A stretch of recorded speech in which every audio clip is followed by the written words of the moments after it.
Hashem, ce cours est dédicacé l'Unishmat Arofé, le docteur Chaim Abigzer Bar Mini. Alors dans la Torah, il est écrit quand un homme il abuse d'une fille ou d'une femme, il a besoin de payer certaines amendes. Alors il y a d'abord une amende de la Torah, ensuite bochet, pgam ou knas. Qu'est-ce que c'est bochet? Il a fait honte à la famille, il a abusé de cette fille, il a besoin de payer ça. Il a fait pgam. Maintenant, elle est plus vierge, cette fille. Alors, quand elle va se marier, la ketouba est différente. Ce n'est plus la même ketouba pour une fille vierge et une fille qui n'est pas vierge.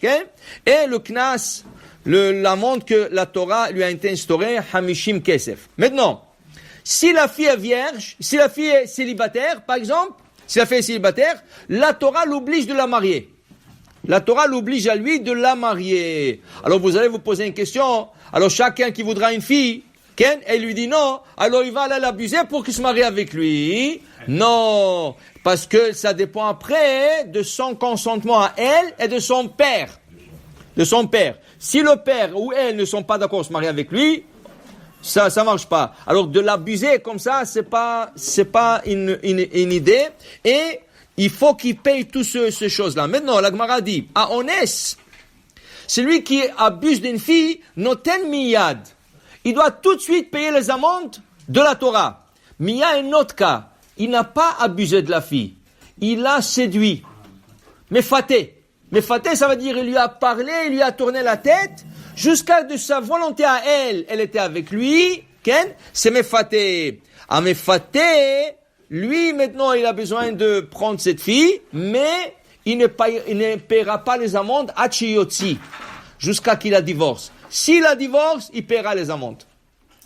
Parce qu'il lui a pas abusé. C'était avec son consentement à elle.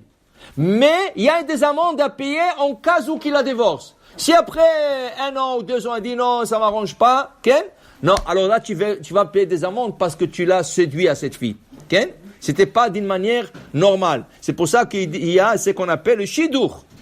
Qu'est-ce que c'est shidur? Shidur, ça veut dire que les deux côtés, ils se parlent, la famille de C, il y a un intermédiaire, un shatran, et le shatran, il parle aux deux côtés. Est-ce que vous êtes d'accord que votre fille rencontre elle? L'autre côté, avec le garçon, est-ce que vous êtes d'accord que votre fils, il rencontre elle? Et là, ils font le shidur, le match entre eux.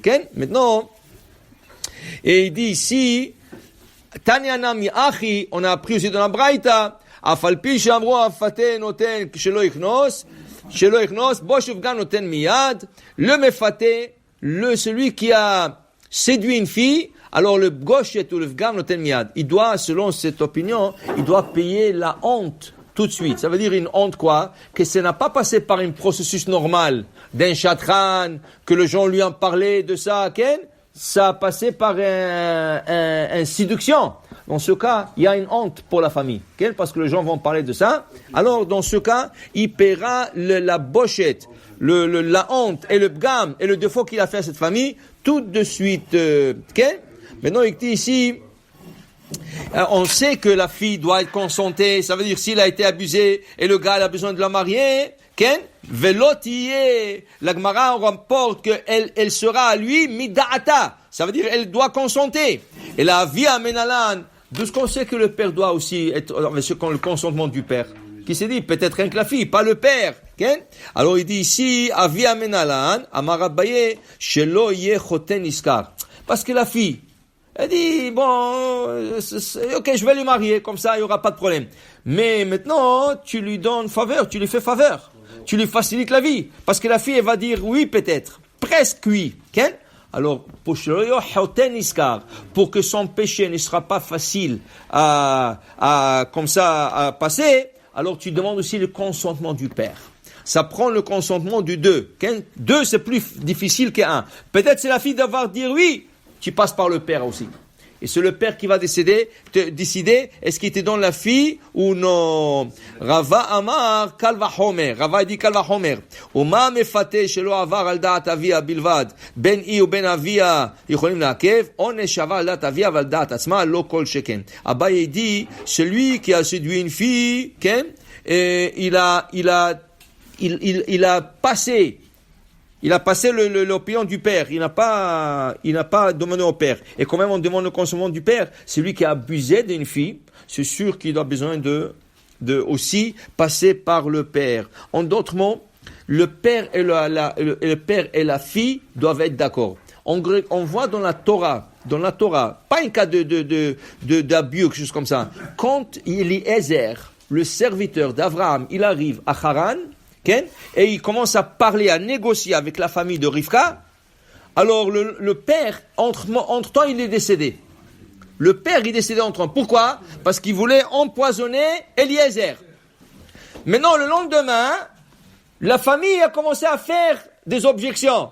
Vous savez que le père est mort, Tishev Anahara Itanu, laisse-la ici quelques mois, une année au moins, pour que, tu sais, elle est petite encore et tout ça. Eliezer leur a dit, écoutez, moi, j'ai pas de problème. Ou vous me donnez la fille tout de suite, ou je m'en vais. Okay? Alors, eux, ils ont vu tellement de l'argent qu'il a apporté. Il a apporté 10 chameaux avec de l'argent. Okay? Il a apporté tellement de l'argent. Qu'est-ce qu'ils ont dit? Nikra la Nahara. On appelle la petite, on lui demande. Qu'est-ce qu'elle pense? Ils ont appelé Rivka. Atelechi maïchazé. Est-ce que tu veux aller avec cet homme? Elle a dit, j'irai. Et Rashi commente là-dessus. Même si vous n'êtes pas d'accord, j'y vais avec lui.